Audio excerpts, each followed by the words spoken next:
dear respected viewers and audience and participants from different countries, different horizons. It's with great pleasure, of course, that we welcome you all to the ICYF Diplomacy Academy. And today's topic, inshallah, shall be on entrepreneurship as a tool for the new diplomacy. But before we kick off the session, let me at least introduce myself. I am Idi Ahmed from the Republic of Cameroon, professional officer at the Department of Foreign Affairs at ICYF. And before we start off our session, I cannot go on without thanking our special guest speaker who heeded to our invitation to be the guest speaker of this illustrious program. It is an honor to have you here, Your Excellency. Dear participants, we are extremely delighted to have you here on board. Your presence here is a testimony of the dedication you have towards this field of education, which I find very fascinating, as well as the fact that you also, the knowledge you're trying to inquire is also fascinating. Ladies and gentlemen, entrepreneurship has become a catalyst for progress in some of the conflicts worldwide. The focus on job and wealth creation has become a talking point on which nearly all governments can agree, or at least find little with which to disagree. That has made a new form of diplomacy, and whether it's in Africa, Asia, Latin America, or the Middle East, entrepreneurship has improved individual capability, capacity, and connectivity. So, in other words, it has stimulated not only economic activity, but also social mobility. That said, without monopolizing, of course, the floor, allow me to give the floor to our illustrious guest speaker. But before that, allow me to say a few words about Your Excellency. Our speaker of today, ladies and gentlemen, received a bachelor's and master's degree in finance from Azerbaijan State University of Economics. He got his finance from the University of Manchester in the United Kingdom. He started off his professional career at the Ministry of Foreign Affairs in Baku in the year 2000, where he worked in the field of multilateral economic cooperation. And after that, he coordinated the economic portfolio at the mission of Azerbaijan to the European communities in Brussels since 2008. Added to that, he worked as a regional manager for the CIS countries and the International Islamic Trade Finance Corporation in the Islamic Development Bank Group in Jeddah, the Kingdom of Saudi Arabia, between the year 2017 and 2020. Moreover, he worked as a trade representative of the Republic of Azerbaijan for the Gulf countries based in Dubai, and in July 2020, Your Excellency joined the Nizami Ganjavi International Center as the CEO, and now he is appointed as the advisor to the Minister of Culture of the Republic of Azerbaijan since August 2020. Our honorable speaker speaks French, Russian, and English, and distinguished participants join me in welcoming His Excellency Elnur Aliyev. Your Excellency, the virtual space is all yours. Thank you very much.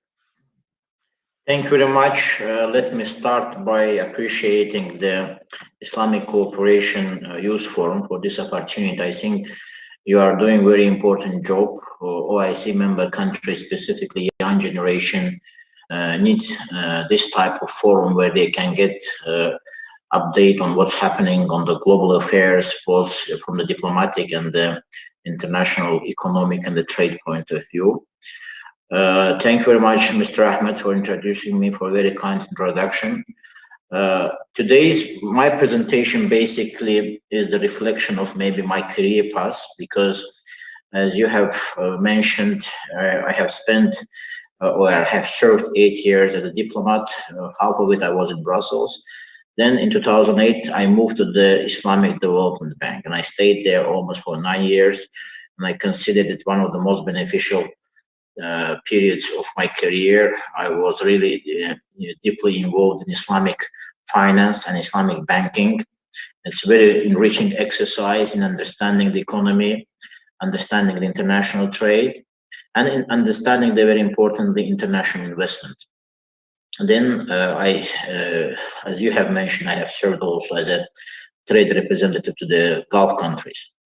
Why I have suggested this topic, which reads as culture and investment, or investment and the culture, because that is even more my personal conclusion, that while international investments or international finance is moving globally and looking for opportunities for investment, culture plays very important role in defining the capacity or capability of the receiving country, or at defining the attractiveness of the receiving country.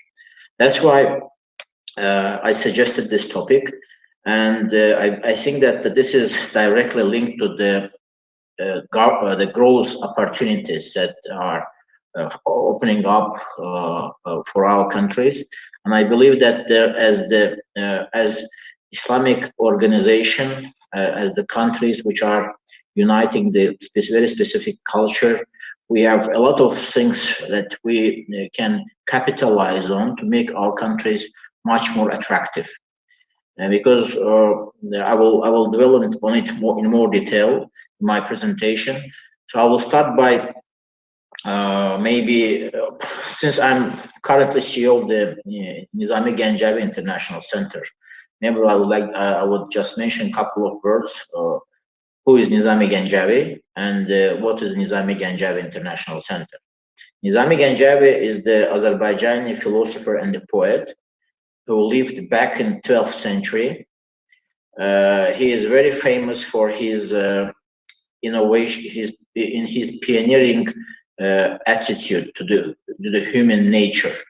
For example, I would like to give a couple of the maybe very important points about Nizami Ganjavi, so that you can understand why there is a center named after him.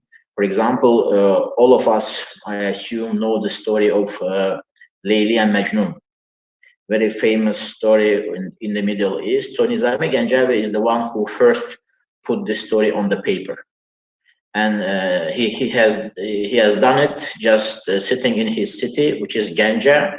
It's in the middle of Azerbaijan, and he has never left Ganja city. He basically wrote 5 poems, and all together they are referred as Hamsa. So Layli Majnun being one of them. Important thing about Nizami Ganjavi, that he introduced the definition or the idea of the humanism in the literature. He defined the perfect human being, and he wrote about the perfect human society when there are no lockers on the doors.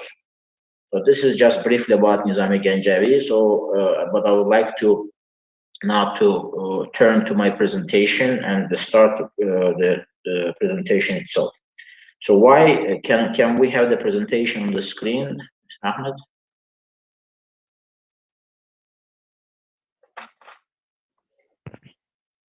Mr. Suleiman, just share the screen. Thank you. I'm dealing. 1 second.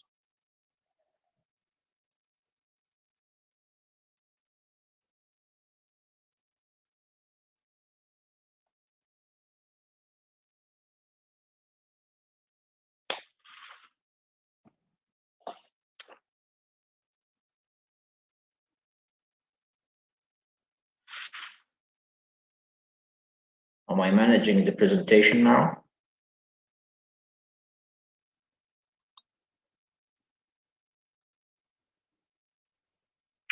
Mr. Anas?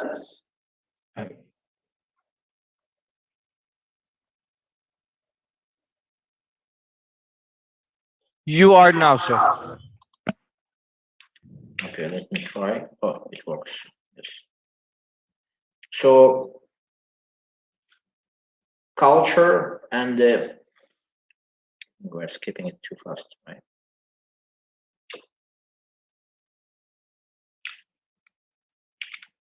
So what is the culture in the first place? I think that there are different definitions of the culture. Maybe the word culture itself is the most frequently used word globally, but there are different definitions of the culture. But from my perspective, there are couple of the features which are important to understand when we are talking of the culture. First of all, the definition I like is the culture is the sum of knowledge, beliefs, values, and experiences acquired by the group of people over a period of time through living or working together. And I also, I specifically like in this definition working together because this also refers to the corporate culture. Importantly,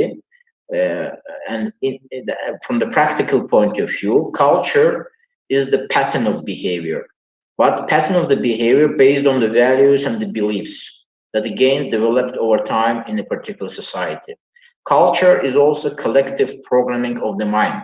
It's very important because whatever we do, we have to understand this very clearly. We do within our understanding of the values, ethics, responsibilities. So this is a very important notion that this is the programming of the mind that makes us different from other people. And definitely this is, when we talk about culture, this is always set of values of the specific homogeneous group of the people. It's very important to understand this as well.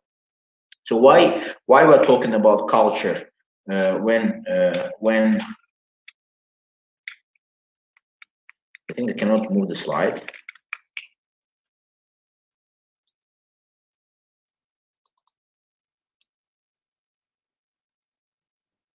Okay.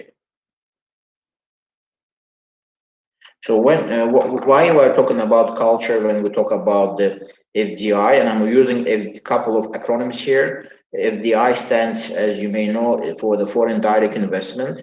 So why we're talking about culture and FDI? Because we have to understand, first of all, the importance of the FDI. And FDI is the direct investment in the economy of the specific country. As opposite to the portfolio investments, which are the investments in the equities or the shares. So that's, and attracting FDI is very important because, first of all, definitely FDI is a source of funding, source of financing, but also FDI is also providing knowledge. The financing coming from transnational companies also comes with the knowledge, with expertise, with know-how, and there is very significant complementary effects on the economy. While investors or transnational companies, they're looking for opportunities outside of their home countries, they're evaluating these countries from different perspectives. They're evaluating these countries from different type of the risks. And here we're coming to understanding of why culture is important. Okay. Scrolling down now. So our societies are comprised of the two important phenomena, which are the institutions and the organizations. Broadly speaking, institutions are the political systems, policy making, rules, which are basically representing the rules of the game. And at the same time, on other side, we have organizations which are implementing or playing these rules. So, for example, if we have a law or we have a constitution, on other side, we have government entities, we have economic entities which are acting or implementing this institutional environment. But institutional environment is comprised of the two very important dimensions: formal institutions and informal institutions. Informal institutions is something that is mostly on the paper and which is mostly, I would say, more of legal nature. Informal institutions refer to the culture. And here in the practice, this is what's happening, that there's a very close correlation between institutions and organizations. Institutions in our definition, which are namely, as I said, the rules of the game, they are evolved over time in response to the challenges of the economy, challenges of the global economy. The institutions are evolved. And as institutions are evolved, they are also affecting the organizations. For example, the government can set up the expert promotion agency. The government, this is the organization, but and at the same time, there should be legal framework regulations legislations backing this expert promotion activity. So that this is an example to understand what the difference between institution and the organization. Now the very important aspect of the institutions are informal part of it. Why? Because informal part of it are related to our culture, and the culture defines the efficiency and effectiveness of the organizations. For example, we have, if we look globally, we can recognize different economic models: Japanese economic model, German economic model, or somewhere elsewhere. If you look at the countries, you will find that in many instances, the legislative part of the institutions are very similar, but implementation-wise, there is a huge differences, and these differences are explained by the culture. And what is the culture? As I said, this is our perception of the responsibilities, our perception of the values, our perception of the ethics, and our perception of the common good or the shared community values. That's why, from the investment point of view, cultures can be. There are two ways that the cultures can affect the major directions or the major dimensions that the culture affect the investment. First of all, from the cultural diversity point of view, the more diverse is the culture, the more flexible is the culture, the more ethnicities, religions, and the subcultures are comprised in one country, the more it's attractive for the investor in general. Why? Because it provides, this diversity provides for flexibility and more tolerance. That's why from the transnational companies point of view, overall, from international investment point of view, the more cultures are diverse, they're more attractive for international investment. Religion, definitely religion is very important, but we have to understand that the religions are practiced. The same religion can be practiced in different way, in different locations, different geographies, by different people, by different ethnicities. So it will be very difficult to establish the direct link between religion, specific religion, and the appetite of international investors to invest in this specific country with the specific religion. But nevertheless, the religion can define the approach and attitudes of specific people to the specific economic phenomenon. For example, in the case of the Islamic culture, for example, it forbids riba or interest rate. It forbids gambling. It forbids haram trading in the haram goods. So this part of the specific part of the Islamic religion definitely is adjusting the investment appetite to the Islamic countries. And the cultural proximity. Cultural proximity refers to the different dimensions, and first of all, definitely this is the linguistic proximity. So if the investor finds linguistic proximity with the destination country, he feels easier to understand the local dynamics. He feels easier to introduce himself as the legal entity. That's why cultural proximity in general, it promotes and facilitates investment. Another important part of the cultural proximity is geographical vicinity. In practice, the countries, the international investment are much more interested in the immediate neighborhood, provided that all other aspects and all other risks are properly mitigated, because it better understands the geography, it better understands the trading partner patterns within the region, and that's why cultural proximity plays very important role in attracting the foreign investment. I would like to also talk about the different cultural dimensions, which in general define the cultural perception of any specific society. Why it is important? Because we will see in more details, because these notions are defining the very important elements for transnational companies in trying to enter the market and in running the company already within the country. And this is what I say, culture. We have to. There's also relationship between formal institutions and informal institutions. Sometimes in some countries there is a very significant bulk of the formal institutions, meaning, for example, there is a broad range of the legal regulatory documents in place, but those documents are not playing very effective role in managing the real economic activities. And on the contrary, informal institutions such as habits, customs, are playing much more important role in allocation of the resources within the economy. That's why we are coming back again to the importance that also the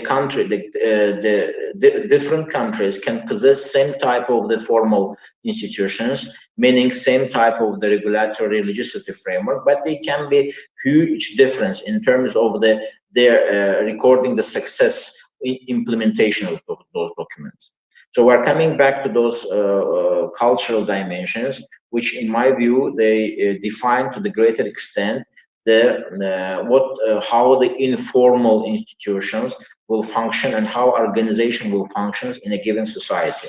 So the very important part of it is a power distance. Power distance refers to the perception of inequality in a specific country. By nature, human beings are unequal. We are all facing inequalities. This is the fact in all societies, in all geographies, in all cultures. But what makes us different is how we perceive and how we face these inequalities and how we solve inequalities among ourselves. That's why, and the way we are treating this inequality defines what we call a power distance. So there are two types of the power distance: the high power distance and the lower power distance. High power distance means that the society accepts more hierarchical order. It means that there is more independent people in the society, and this, which is a relatively small group of the people, and the rest of the people accept this as fait accompli, or accept this something given. This means there is a bigger tolerance within society to any inequality or any injustice. The other type of the power distance is the lower power distance. This is where the inequalities are tried to be explained in the society. When the society is trying to equalize the distribution of the power, when the society is allocating the more independent role to the all actors or all players of the society. And when there is a high power distance, this type of the society, they prefer more leadership style, more hierarchical style of the management.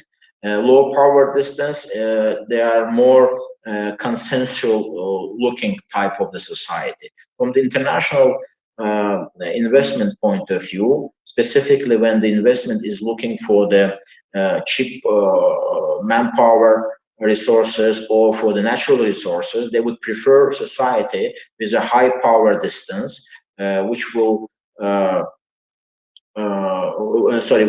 they would prefer society with a lower power distance. It, depending on the preference of the multinational company, will depend on its internal culture. So if they are looking for a resource, the cheaper resources, they will look for a more hierarchical order in society. Individualism versus collectivism. This refers to the role of the individuals or the teams in the society. There are two types of societies. For example, Japanese society is always referred as a collective society, where the common good or the common goals are more important than the individual goals and the individual achievements. That's why this is about efforts of in trying to understand the type of the society. From that lenses, we have to understand which is more important here: efforts of the individual or the team results. Collectivism, definitely, they expect the care from the whole society for unconditional loyalty to the same society, to the certain values. If this happens in the society, this society is more referred as a collective type of society. And the ideal of this society is being part of the of team, is a group membership, and definitely here such values as the morality, ethics are much more emphasized. In individualistic type of society, the success defined by individuals, not by the team. That's why this type of society is also more prone to the leadership type of the management.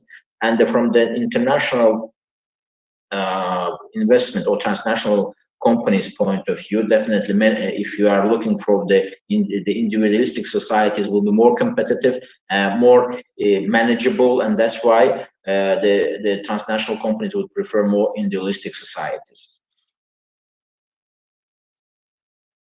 Masculinity versus femininity. This is also a feature of the society. This does not refer to the gender of a person, but this is more about the character, what type of the character personality possess.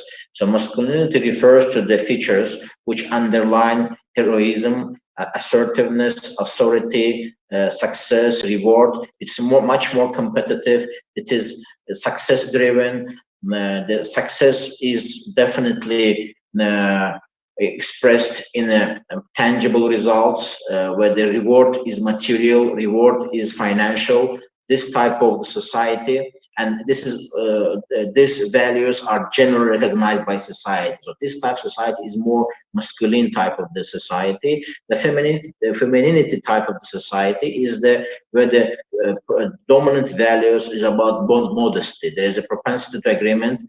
There is a search for consensus. And where the quality of the life and the common goods are much more important than the individual success and the individual rewards. In general, more masculine society is the masculine society is more attractive for the foreign direct investments, as it is also facilitating the management of the future joint ventures or the full-fledged owner companies in the country of destination. Uncertainty avoidance. This is a very important feature of the society, and this is not about risk avoidance. There's a difference between risk avoidance and uncertainty avoidance, because risk avoidance normally refers to the individual character. Uncertainty avoidance is about is a social phenomenon, and this criteria for identifying the society as uncertainty avoidant is degree to which society feels discomfort from unfamiliar situation, the resistance to the change. The main question here: shall we control, shall we try to control the future, or just let it happen? I think this is a very, very important question. There's a high uncertainty avoidance societies. They depict the pictures of where there's very strict rules, regulations, guidelines. And this all refers basically to the formal institutions, and they're trying to minimize uncertainty. Basically, life in this type of society is more predictable, more comfortable, but there is a very low probability or low appetite for change. Low uncertainty avoidance societies. This is societies with the relaxed attitude to the future, where the practice is more important than the rules. And these societies are much more flexible. These societies can be much more creative, and these societies definitely are much more attractive from the international investment point of view. and if we look from that, if we look from this perspective, we basically what we can do, we can always try to understand our societies. If we look at these dimensions of the culture, we can allocate our societies along the line, so we can see how our society can be more attractive from an international investment point of view. The next dimension of the society is the long-term orientation versus short-term orientation. The long-term orientation, they cherish the virtues of the perseverance and the thrift. It is a more pragmatic approach. The savings are much more important. Investment in the innovation, in research and development, much more important. Investment in education, much more important. Short-term orientation, it is about sticking to the past traditions. When your past experiences and the norms are much more important, and the social changes are suspicious. So definitely from the investment point of view, the society depicts the features of the long-term orientation is much more attractive from the international investment point of view. Now, if we look, this is the general, let's say, framework of trying to understand the societies from the cultural point of view when the investment decisions are taken. But now maybe we should talk about more how this can be perceived from the Islamic culture. Definitely Islamic cultures are, and this definitions, these paradigms are more developed in the Western societies. They're the interesting implication of those to our countries, but I think the most important features that Islamic culture can present to the potential investors is definitely responsibility, because responsibility and the commitment and the ethics, these three features are very important. And I think that if we are, as my understanding that we are more talking about, if we are talking about the young entrepreneurs, reputation shall be the major asset. Reputation in terms of the proven record of dealing with investors or dealing with the trade partners is a very important element of depicting the important features of the attractiveness from the investment point of view. I don't know if I have. So this is what I wanted to briefly introduce as culture. There are, as I said, 5 dimensions of it: power distance, individualism, uncertainty avoidance, masculinity versus femininity, and long-term orientation. This is very important dimensions of the culture. I would like to invite maybe our participants in this forum to look at their respective societies from that perspective and see what can be adjusted or what features maybe individually can be developed so that their companies or their trade partners can feel much more safe in terms of the trustworthiness of the receiving company or receiving country in general. Shall I stop here, Mr. Ahmed? Your Excellency, have you concluded your presentation? I think that I would like, yes, because maybe you would like to add something specific. If then I will move to the question and answer session, inshallah. It's up to you, Excellency. Yes, I would like to just share some experience from my personal experience from my banking career. Sometimes this is more valid for the developing countries, for the emerging countries, because the most important part of our economic development is being attractive to the foreign investment. And but foreign investment, specifically today, the major sources of the funding are allocated in the Western markets. So by default, there is a huge difference in the cultures. And while these countries are looking for the investment opportunities in our countries, I think it is very important to understand that we have to look for more long-term type of the partnership. Because what I have seen, for example, in my personal experience, that the individual companies, they were very, very short-sighted. And in their discussions with the potential investors, it was very obvious, and they were looking for example, for 12 months, 6 months, 18 months of financing, but they were not giving the vision of how they want to develop their companies for 3 or 5 years. And this is very important to develop the long-term vision when you are talking to the foreign investor, so that he can see that it is not just short-term relationship, but there is a vision behind the short-term request for financing, and this financing is and the vision of the owner of the company, or the vision of the strategic, let's say, CEO or the manager is covering quite a long period of the time. This will give additional comfort to the potential investor.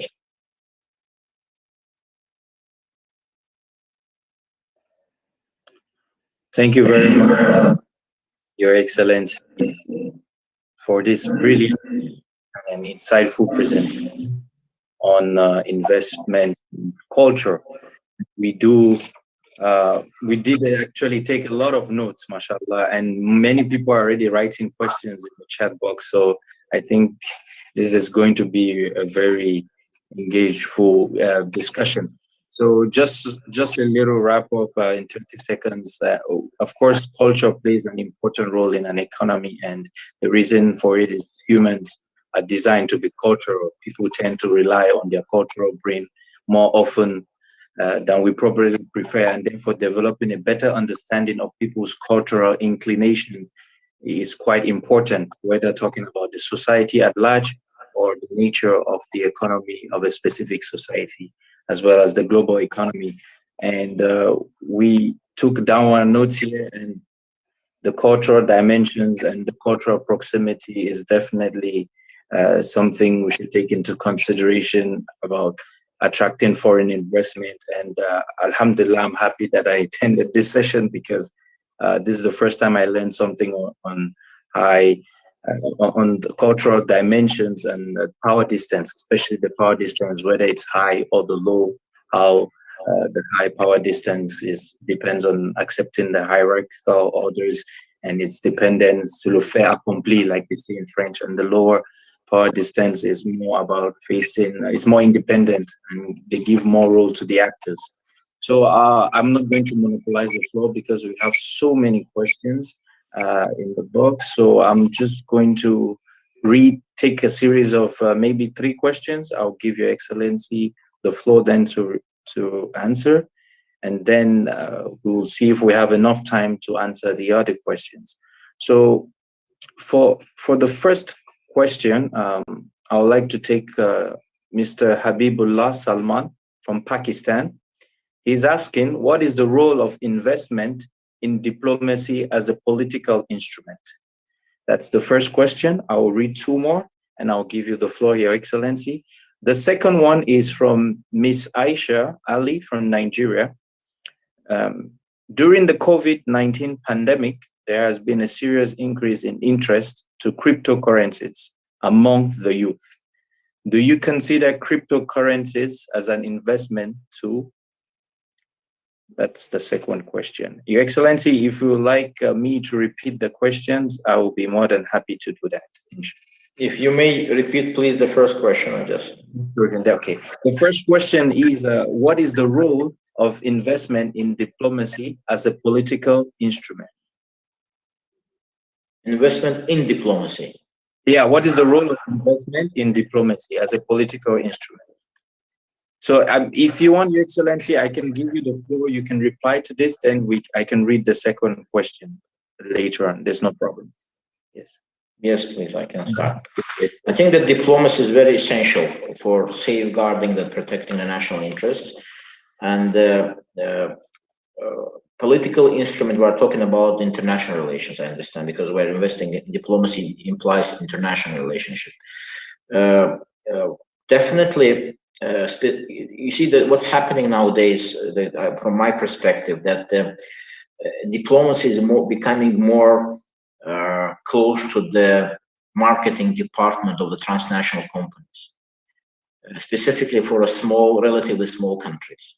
Relatively small countries shall be more persuasive and persuading in their efforts, because important part of the diplomacy is the economic diplomacy. And the important part of the basic diplomatic service is there to make sure that the country first of all, economic interests are protected. And economic interests protected. When we talk about the economic interest, attraction of the investments are the priority for any nation nowadays on the earth on the surface of the earth. That's why diplomats, from my perspective, if we're not talking about specific diplomatic activity on the multilateral frameworks, when the purely political discussions or the purely political topics are covered, but overall, I think the diplomatic service shall be conducive to economic and shall be contributing to the economic growth of the countries. And from that perspective, I was referring to the investments. Definitely, I think that the more investments we can attract to our countries, this is not just my opinion. This is the I think that the globally recognized fact. The more it is the proof of the country being attractive in the first place. It's a proof that we are efficient as a society. If you can manage attracting international investment, that means you are efficient as a society, because there is a huge competition between the countries for international financing. So, but this efficiency of the economy depends on our perception of our culture, depends on how we live our culture. That's what I was trying to convey today. And but sometimes the cultural aspects of the economic growth is underestimated. Also, whatever we do in our daily life, the corporate culture, for example, it is definitely based on our all domestic cultures. That's why the point of this presentation was that we have to adjust our some features of our domestic culture to the requirement of international investment. But specifically, I think that for Islamic countries, what's happening, we are neglecting the very important values that are enshrined in our religion, for example, and that's why we are in some cases not that much successful in attracting the international investment. Thank you very much. Regarding the cryptocurrencies, I think that now there is it become already international currency. I mean, people are investing in the cryptocurrencies. People are making huge benefiting from the trading in the cryptocurrencies. I've never dealt with this personally. I don't, from my perspective, we are in traditional approach to the economy. Currencies are issued by the central banks and are guaranteed by the governments. Cryptocurrencies are a different animal, so you have to understand the animal to accept the cryptocurrency.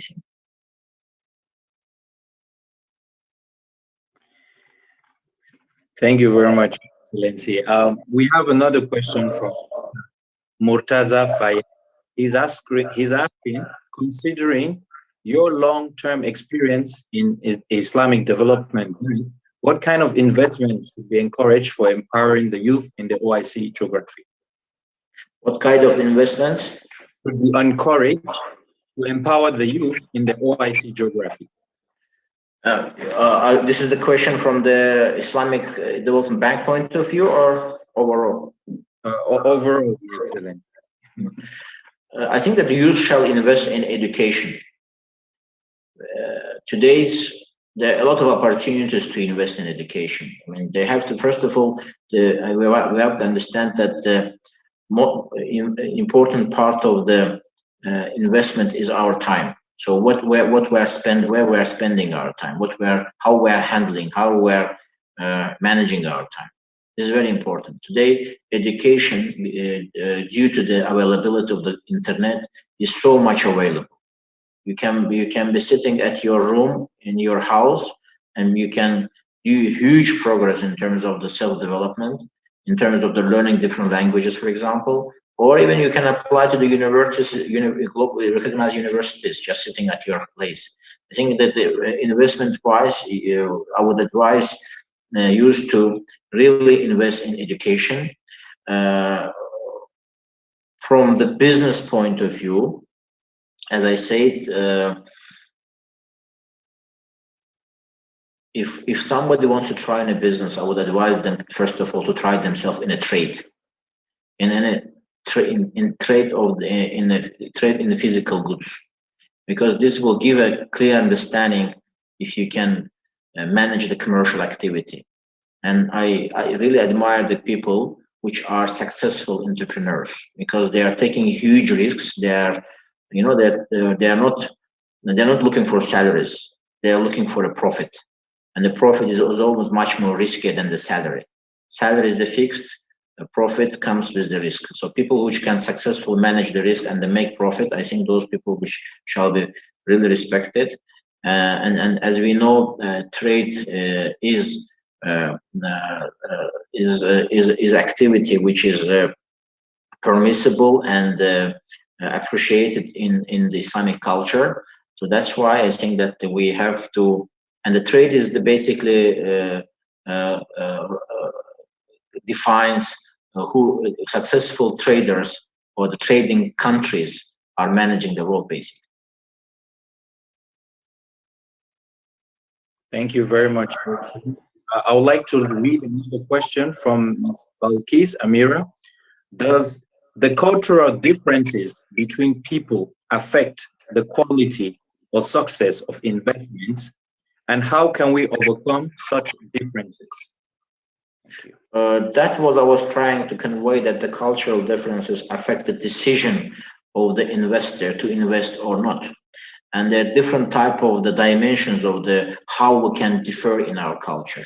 We can differ in terms of the values. We can differ in terms of the perceptions. We can differ in terms of the understanding even same phenomena. We can understand the same phenomena from different point of view.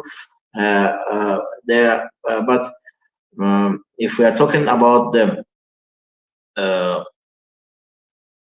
typical transnational company, which today tend to be more Western type of company, and we are talking about our constituencies, which are the members of the Organization of Islamic Cooperation, there will be differences. I think that our societies are much more spiritually driven, and sometimes they are more collective type of societies, where the collective values, family values, are much more important than the individualistic values.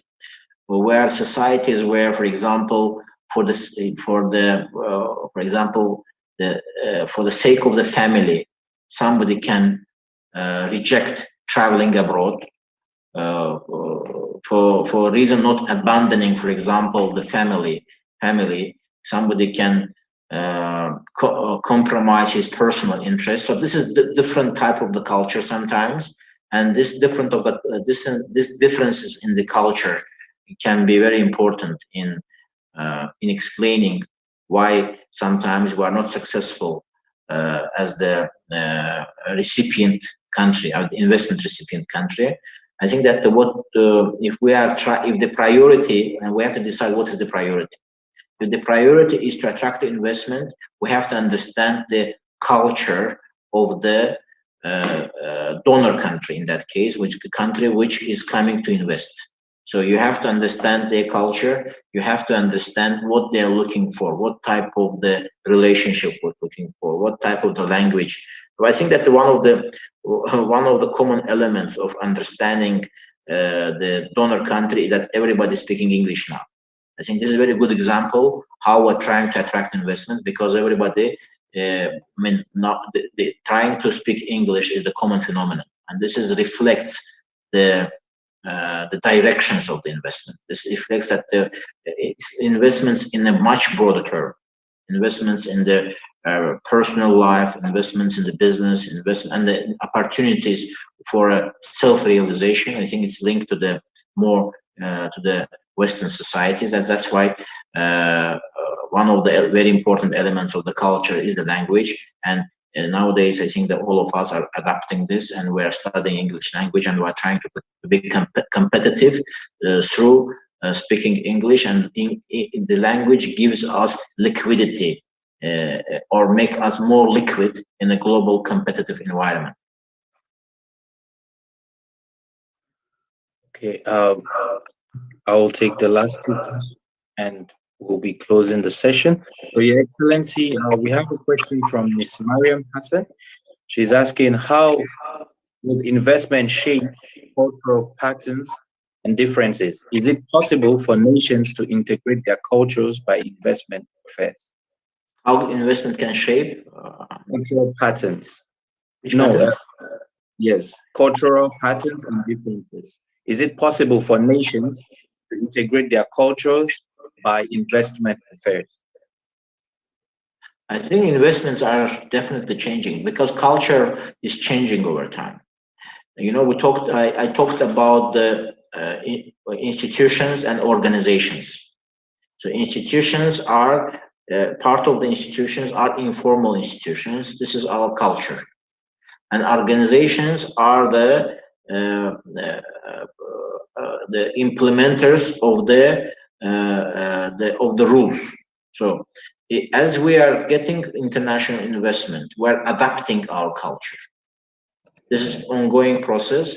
There's basically two side streets. The street is moving in two directions. Definitely, our culture, I would say, the recipient country's culture can marginally, for example, affect the investor. But because investor is coming to invest, and you are trying to adapt, so your culture is trying to adapt. And over time, this adaptation is penetrating the whole society.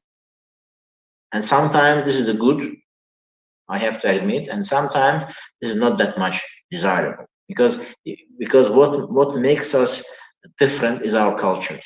And sometimes I think that we should not compromise those sides of our culture, which part of our core identity. But as the question says, because of the most of our countries are underdeveloped today, because we are looking for foreign investment, this adaptation is happening. Thank you very much. We'll have the last session from Ms.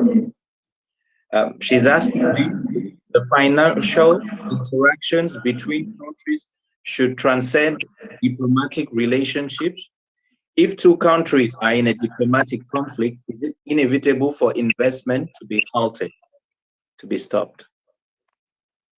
Normally, if there is from the practice, if there is no diplomatic relationship, there is no what the diplomatic relationship is the first type of relationship.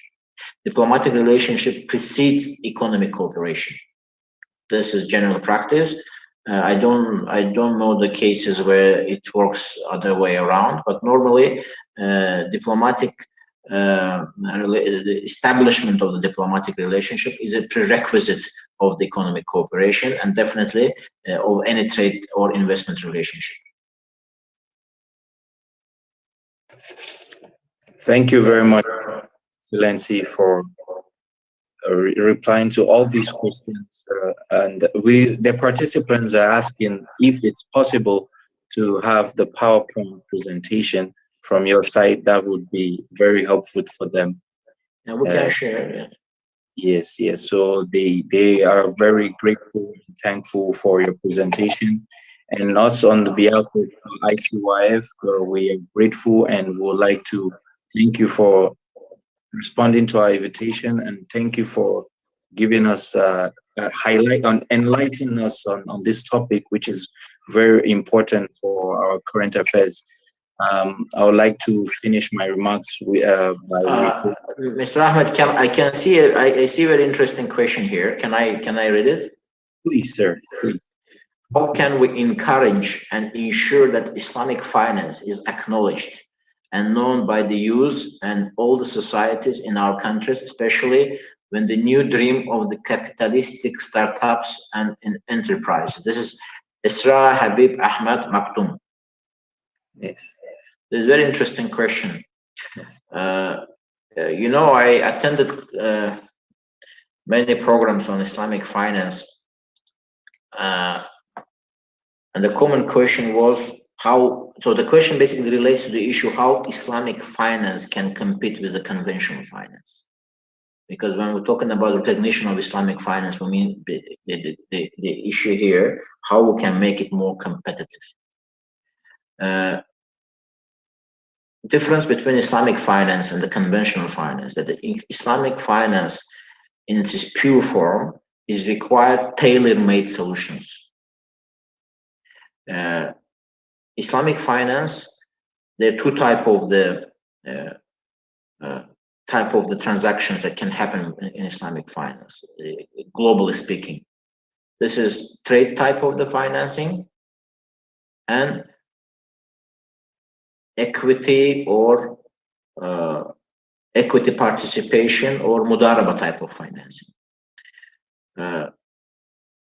And we have to understand that the essence of the Islamic finance, you know, if you're talking about Islamic finance, there are major principles which can define, or which can, if we can get the, we can identify if any financial contract is Islamically compatible or not. And if you want, I would like to share with those principles. First of all, there should be no riba. This is commonly known.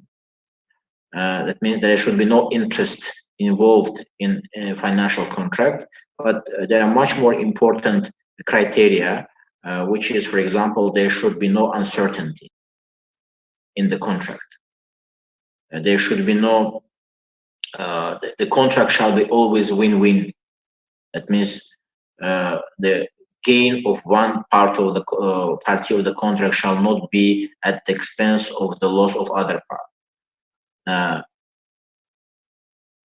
Those criteria, they are very stringent, they're ethical. In conventional finance, there is no ethic criteria. There is a technical criteria, if you qualify for financing or not.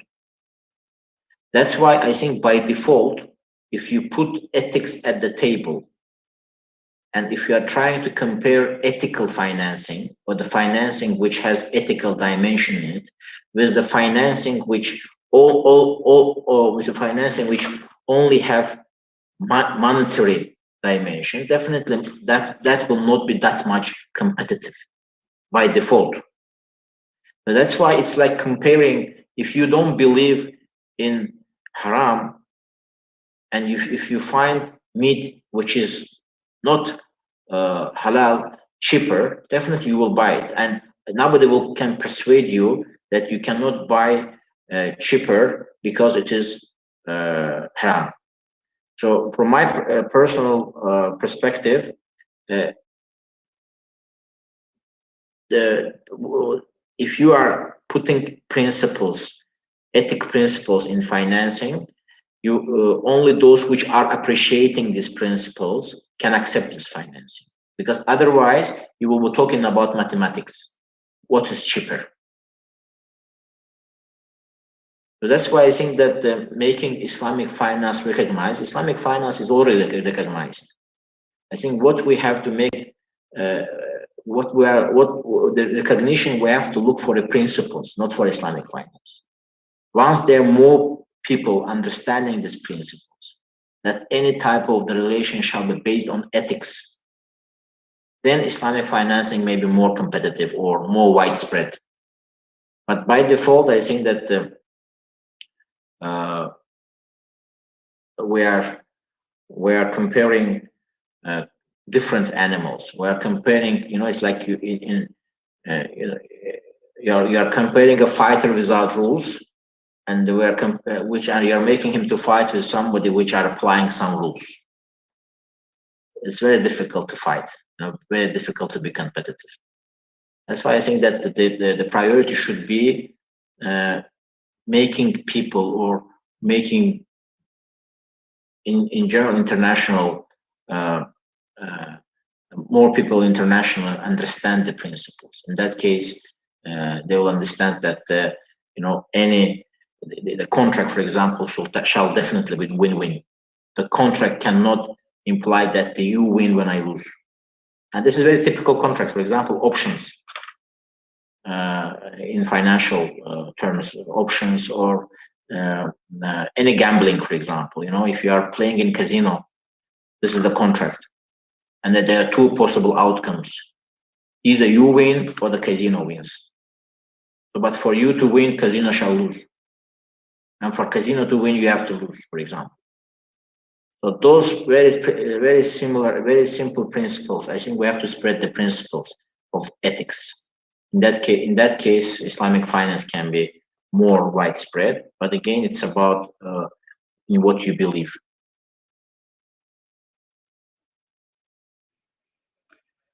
So, yes, you would like to another question, or we can end the session? It's up to you, Your Excellency. No, I somehow picked up the. Yes. I see a nice question here. Recently, Azerbaijan has liberated its occupied territories. And the question is from Christian states that how we can attract investments in the liberated territories. Let me just briefly inform you that Azerbaijan has been suffering from the occupation, from Armenian occupation over the 30 years.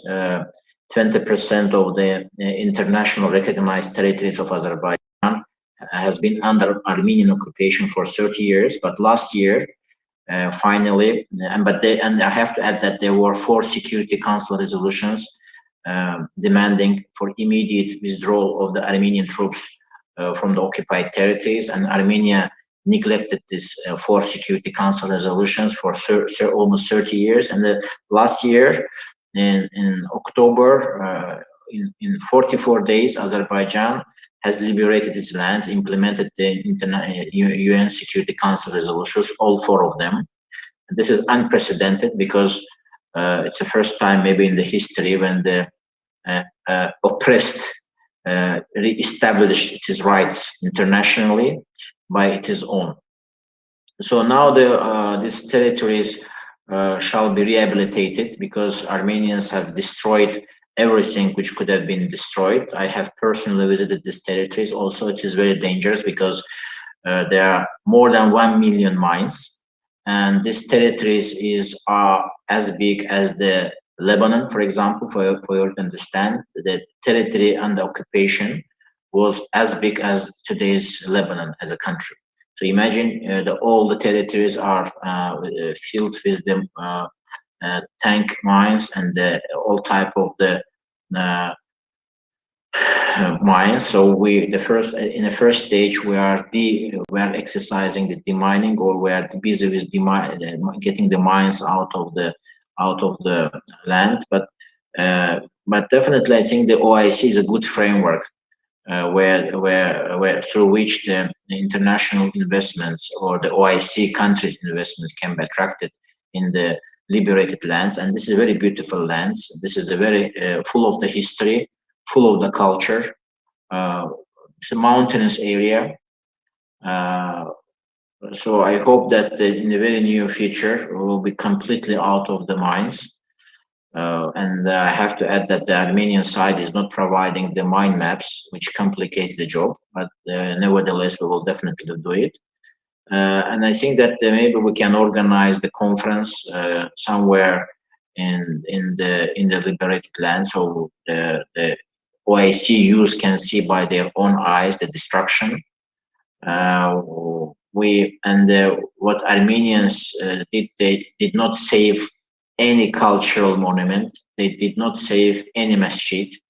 They they were breeding their pigs in the masjids, and unfortunately, this is it was not just the occupation of the lands; it was occupation of the culture. It was, difficult to express. I have seen it by my own eyes. When they have they have demolished old buildings, but they deliberately left mosques so that they can help their pigs in this masjids. But I think we are done now with this. We are back in possession of these lands, and we are bringing culture back to these lands, and we are rebuilding masjids, we are rebuilding the roads, we are rebuilding the cities.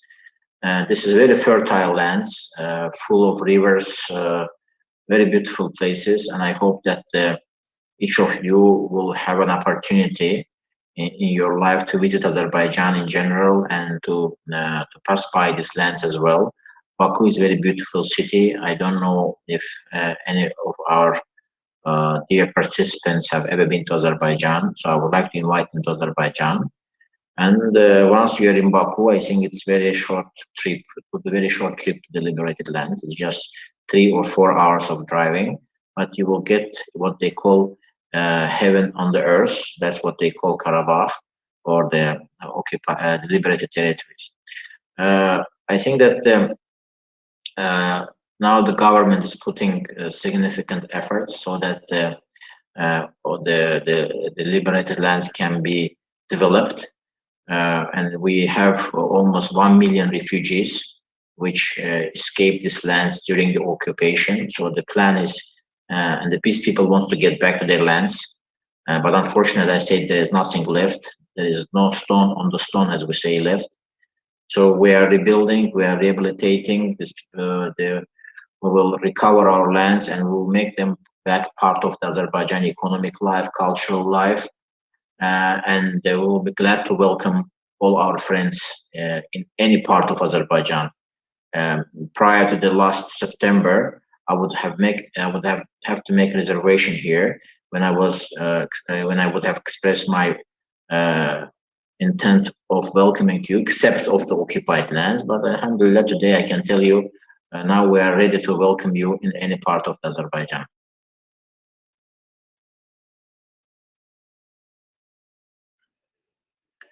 Thank you very much. And yes, we are looking forward to visit Azerbaijan, especially me, inshallah. I've always on the internet the beautiful pictures about Azerbaijan, Baku, and inshallah we will come one day, inshallah. So thank you very much, Your Excellency, Mr. Elnur, for heeding to our invitation, for your beautiful presentation. We hope to see you in our future events and activities, inshallah, because inshallah you have shared so much with us. And I myself, I learned so many new terms and new concepts which I've never learned even when I was in my diplomatic school before. So thank you very much for that. I am grateful, and also the participants are conveying their gratitude, and they are also waiting for the PowerPoint, inshallah, if it could be shared. And that said, Your Excellency, if you have nothing else to say, we would like to... Maybe I would like to conclude that, why I was talking about culture. I think that in general, all of us shall be proud of our culture.